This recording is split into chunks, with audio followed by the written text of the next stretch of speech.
if you have never gone through any difficulty in your life, don't think you're privileged. You're not privileged. Because you're setting up yourself for suffering. Once the karma runs out, the merit runs out, you will get it. And what doesn't come down that has gone up? What doesn't come down in samsara that has gone up?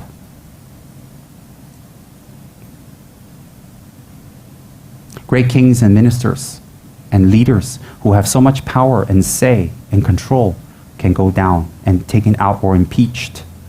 Why can't we? Don't have attachment toward that. Practice the Dharma. Do Dharma work. Let other people win. Let other people win. Meditate on how much time you have left. Meditate on, even if you have a long time, if you can enjoy it, will it be quality time? And meditate deeply, deeply on if you were to spend the same amount of time you spent previously on all the things you believed in, will it be worth it now that you have so little time left? Please think about that. I am not scaring you. Really, I'm not. My motivation is not to scare you or threaten you or give you hidden messages.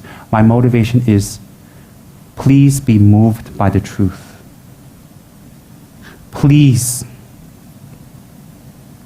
be moved by the truth of the Dharma words I give you. And put that in your brain and transform. Please.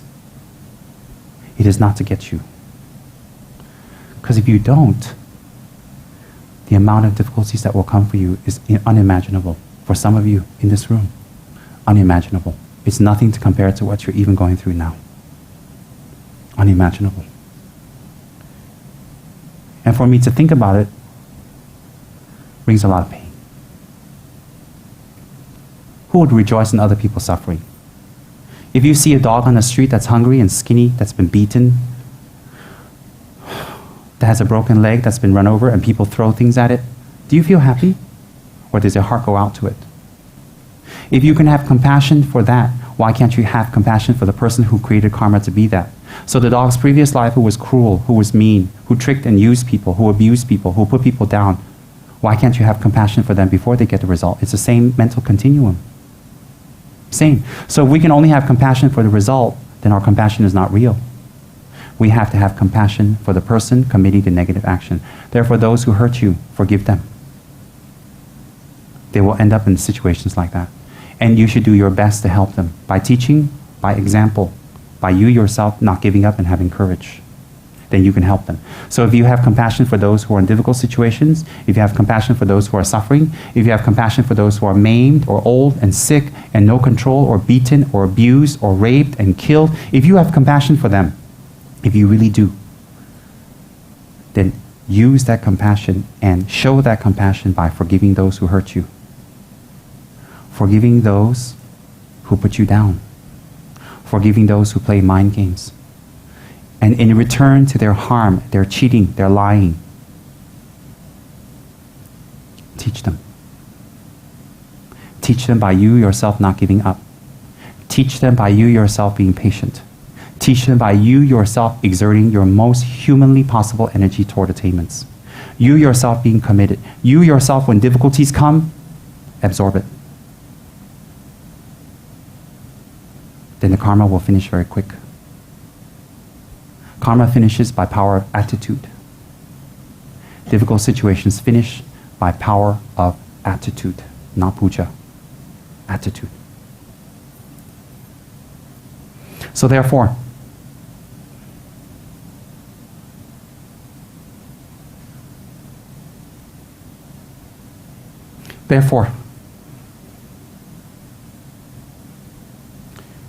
forgiving people by meditating on the potential results they can have will be easier if we study Dharma and we study cause and effect and we have taken vows. Much easier. So if we can have compassion for people who have difficulties, why don't we have compassion for them when they're creating it, and even if it's towards us? Real practitioners, when negative things happen to them, when negative things people do to them, they become very worried for the other person. Very worried for the other person. Why? Instead of being angry about what that person did to them, they become worried about that person. Why? Because they know the result. When Mahatma Gandhi was shot, his last words was, "Oh my God, I forgive you." When His Holiness, the previous Pope, was shot, he forgave the person immediately, and in the hospital bed, he begged everybody not to press charges against his assassin. Those are signs of great men. Great men. Great beings, not men, great beings. It's possible to achieve. It's possible to achieve. So therefore, they have etched something very strong in our minds because of their fortitude and their practice. Why we don't even etch our own minds with our own practice. Why? Well, we know why. Don't have compassion when the karma is open for them. Have compassion for them even when they're doing the action to create that karma. You say, but I'm not good in karma. Well, if people cheat you, you know what's going to happen to them. Their business will go down. So when their business goes down, you can fast forward and say pretty much their business will go down, or they're going to really get it, or they'll be cheated, or their business or their money will turn around and create even more suffering for them.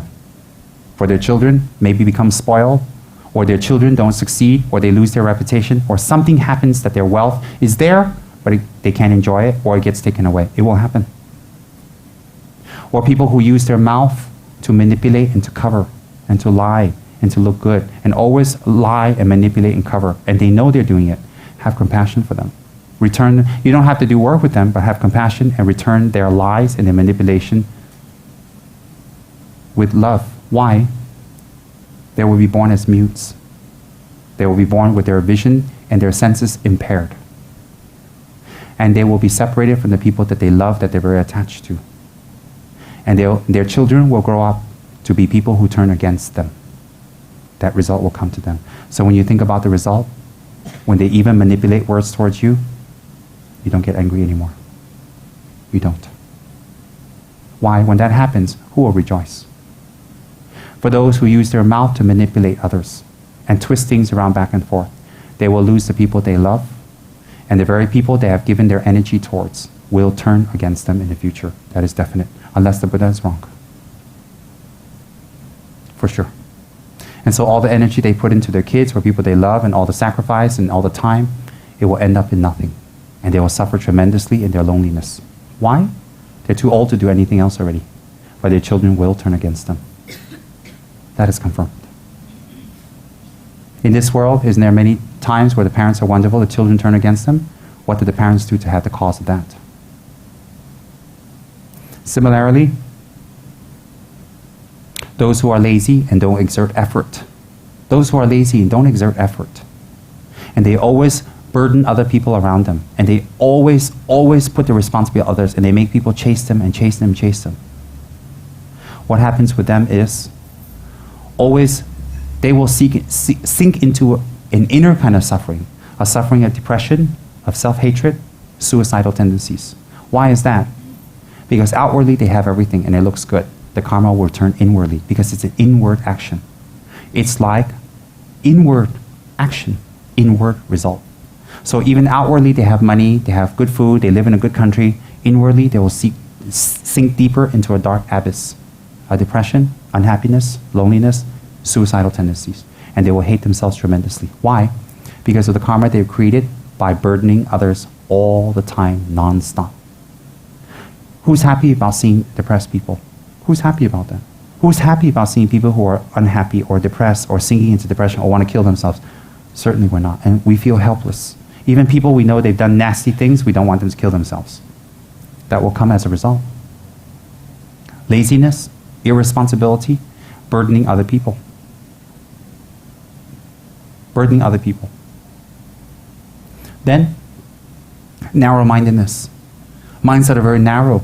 Minds that cannot see another way, and minds that cannot apologize, minds that cannot say I'm wrong, or minds that need to be right or need to defend themselves and always protect themselves, always, they will suffer from extreme loneliness.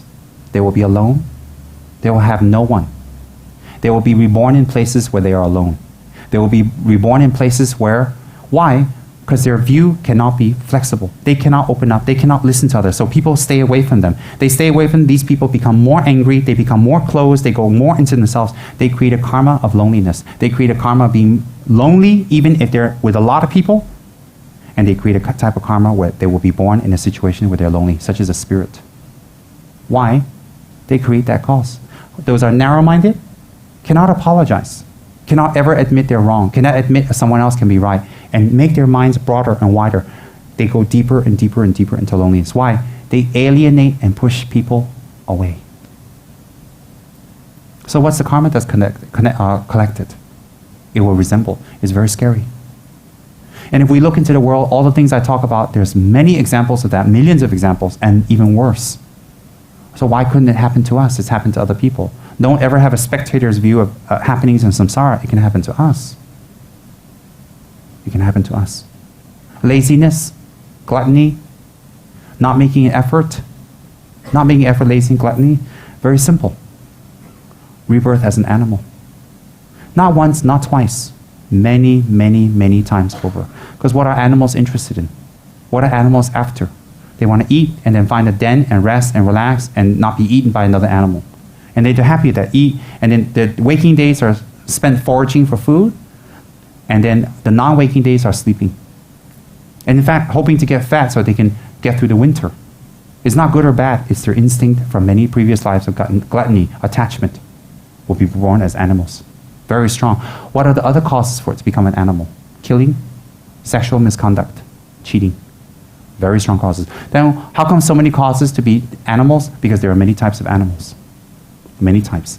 And when you take rebirth as an animal, the chances of coming out is very difficult, because animals, the kind of demerits they create are very strong. We may admire the king of the jungle, a beautiful lion with a mane of hair and a roar and golden eyes and powerful and stately with beautiful gait and fangs, and he is in charge. But actually everything good he got gives him the equipment to collect even more negative karma. So actually when we look at it from a wisdom eye, a lion is not very beautiful. A lion is given everything to collect more negative karma, to kill, to control, to maim, to harm. And every single week the lion's got to kill one animal, one fawn, one deer to survive. So if that lion lives for 10 years, 11, 12 years, National Geographic goes there and say, wow, survival of the fittest, that's great, that's fabulous, because that's all they know. But by Dharma views, you think, 52 animals a year they've killed, times that by 10 years. That's 520. Think about the karma. And some more after the lion eats it, he's quite happy. He rejoices on his own level. You think about that.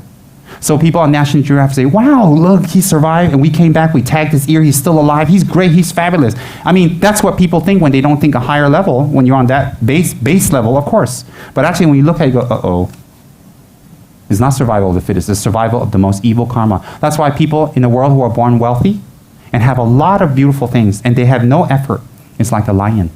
They have more to collect more negative karma if their mind is not in Dharma. They're more beautiful. They have more money. They have more freedom. They have more education. So they have much more tools to do negative things if their mind is not enmeshed in Dharma. That's why I say, teach your children Dharma. Don't just give them education. Don't just give them a good house and good food. It doesn't matter. They will live their own karmas. Believe it. Whatever you give them cannot be taken or remain, or is not guaranteed they can have it. Give them the Dharma and give them the method to collect merit and purify their karma. Then even if you give them nothing, they will grow super wealthy and super good. If you give them everything, they can go down. Or if you give them everything, they have the Dharma, they can keep it. Or when they have it, they don't commit suicide after you're gone. Isn't that what you want? How do you give Dharma to your kids? By practicing Dharma yourself. They're watching you. How do you practice yourself? By not giving up. They're watching you. They're stupid now. They won't be stupid 10 years from now. They will think back.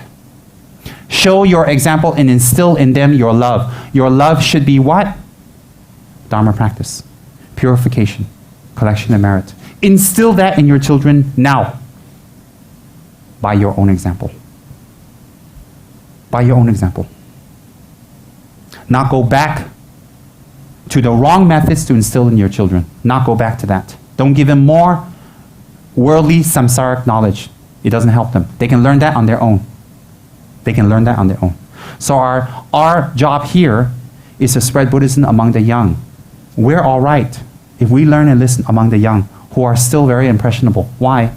If we don't practice, how do we spread it? If we don't spread it, how does it spread? How does goodness and peace spread in the world? Very important.